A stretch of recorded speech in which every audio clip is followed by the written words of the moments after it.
In the previous episode, the girls find a mountain of bamboo that the sea threw out. It will help with the construction, but how will the girls be able to bring everything to camp? You can find a link to the first episode in the description. Onishima knows a way. She ties the bamboo together like a raft. It can be pulled across the water by a rope. But someone will have to sit on the raft and push off from the shore. Onishima drags the raft, and it's not hard at all. You can float heavy objects that way. But it's not an easy trip for girls on a raft. The stalks are all different lengths. And the girls decided to trim them in the fire. That way you don't have to saw the wood. From the bamboo, they made a secure roof with a drain. And when it rains, they can collect water. Cheyenne is nestled in a comfortable hammock and doesn't want to work. She dreams of candy. Karma kicked in and she almost got stung by a bee. So there must be a hive nearby. Near the camp, they found a trunk with bees buzzing in it. The girls were frightened and wanted to give them a cleansing fire. But Onishima offered to get the honey. Poison can cause symptoms of shock. And the worst of all is an anaphylactic reaction. The main thing is not to let yourself get stung. But carbohydrate deficiency seems scarier to girls. They can't pass up a chance. Gals have to bring a torch to the end of the log to smoke the bees out of there. And the knife can cut out the honeycomb. Cheyenne has tied wormwood to the torch and goes to smoke. The girls lie down on the ground so as not to disturb the bees. And as soon as they were quiet, Cheyenne went to work. She squeezed through the log and began to cut the honeycomb. Except the others were afraid to come over to help. Anisima has already been bitten twice. That's when the Cheyenne rushed to the rescue. The girls were shaking with fear, but they got their honey.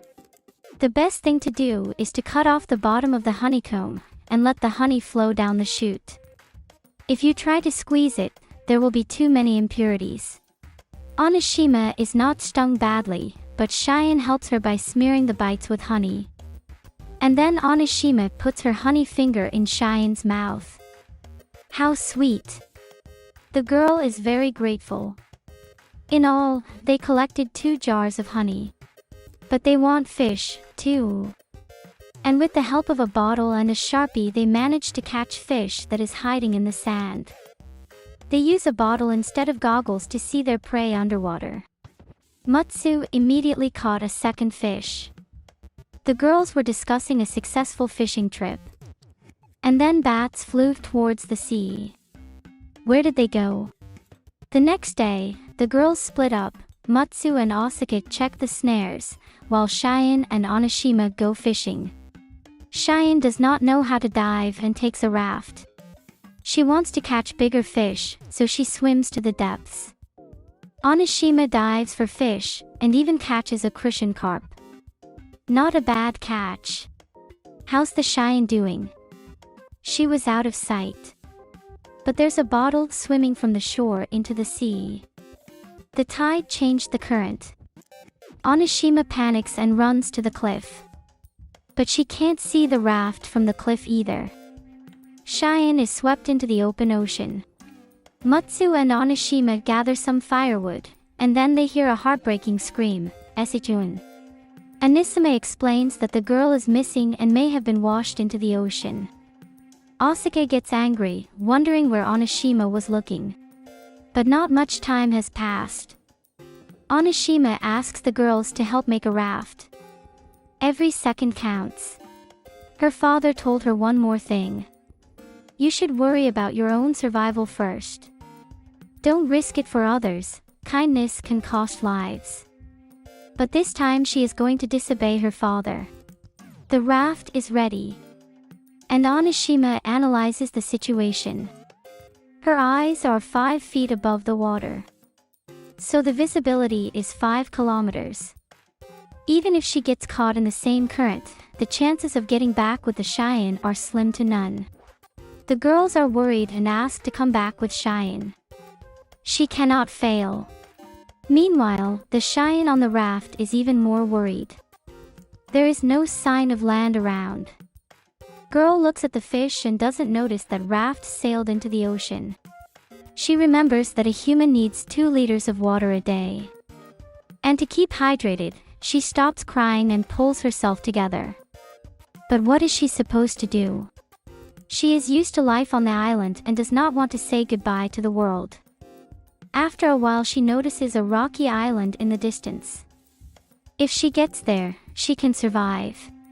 Meanwhile, Mutsu offers to boil lily bulbs and peel seaside beets. And also cook the fish that the Osaka caught in the morning. Surely Cheyenne and Onishima will come back hungry. The girls are expecting friends badly for dinner. They hope that the girls will come back safe and sound. It seems that Onishima can do anything.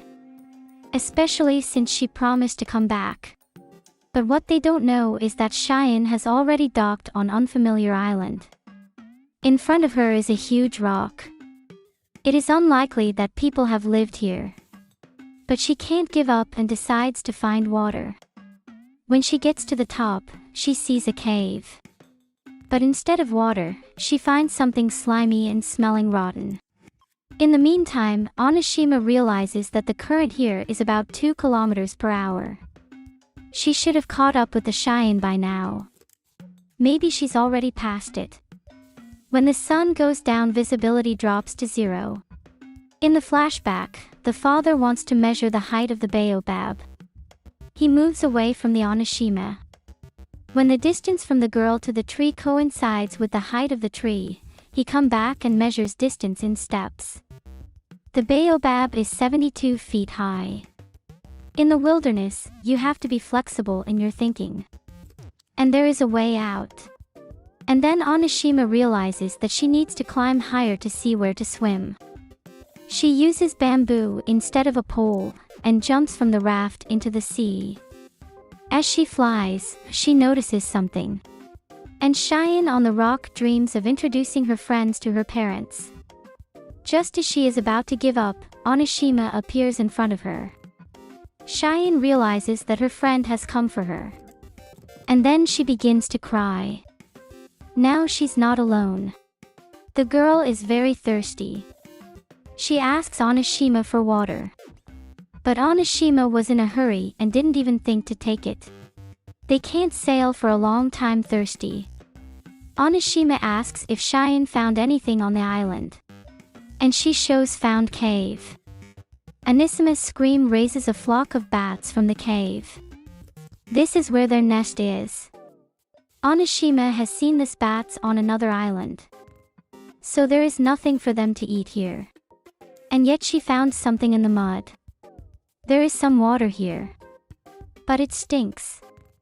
The water is contaminated with droppings. It may contain an infection. They can't drink this water, but it comes in handy anyway. First, the girls decide to look for material for the raft. Since the sea brought them here, they'll have to swim against the current. Onishima wants to tie the bottles to float behind the raft. But what is she up to? The girls are already swimming into the ocean, but dehydration makes them dizzy. Then Onishima tells why she took bottled water from the island. It's a sterilization method, but it doesn't work quickly. And Cheyenne is ready to drink the dirty water as well, but Onishima stops her. Because of the infection, diarrhea and vomiting will start in half an hour. So the girls will lose more fluids than they get. And they'll be exhausted. Then they will never make it to the island. But they can't go without water either. Then Onishima confesses, the colon also sucks up water. So she have to put dirty water in her anus. That way the infection won't get into the stomach. Onishima commands Cheyenne to take off her panties and set her butt. Cheyenne doesn't want to, but she doesn't want to die either. So Onishima pours water into her anus with her mouth. Cheyenne is psychologically traumatized. But Onishima asks for a favor. She's already at her limit, and she won't last without water. She takes off her panties, and asks to stick her tongue out for the sake of survival. The girls agree to keep it a secret. Just then they see land on the horizon. Their friends meet them on the shore. Cheyenne throws herself into the water and hurries to embrace her friends. Onishima mentally apologizes to her father. She risked her life, but it saved her friend. It remains to enjoy a sumptuous dinner of salted fish.